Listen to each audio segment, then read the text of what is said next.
Ursula معنا غدا، بھیج دے ان کو ہمارے ساتھ کل، کھائے اور کھیلے اور ہم خیال رکھیں گے۔ قال انی لیحزننی، حضرت نے کہا مجھے غمگین کرتی ہے،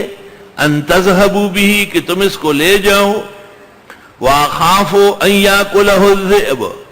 اور ڈرتا ہوں کہ کھا نہ لے اس کو بھیڑیا، وانتم عنہ غافلون، اور تم بالکل بے خبر رہ جاؤ گے۔ قالوا، کہنے لگے، لئن اکلہ الذئب، اگر اس کو کھا گیا بھیڑیا،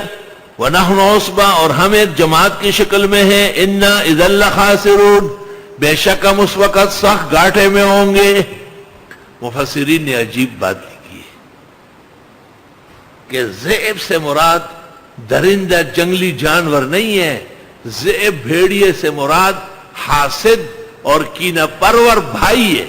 یہ بھیڑیے۔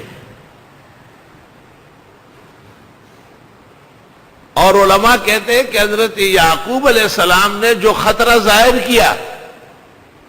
یوسف کے برادران نے اسی کو عملی جامہ پہنایا۔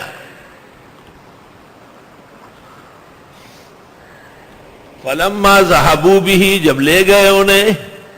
واجمعوا ان يجعلوا في غيابة الجب،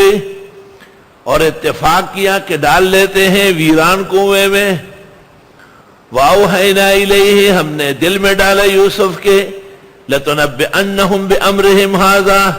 آپ بتاؤ گے ان کو یہ معاملہ، وہم لا یشعرون، ان کو یاد ہی نہیں ہوگا۔ یہ حضرت یوسف علیہ السلام کو کسی شام سے اللہ تعالیٰ نے اطمینان کے لیے دل میں ڈالا کہ آج تو یہ آپ کے کنویں پھینک رہے، لیکن ایک وقت آئے گا اور آپ کی عزت سر بلند ہوگی اور آپ کی اقبال بلندی کائنات کو چھوئے گی اور یہ پریشان ہوں گے۔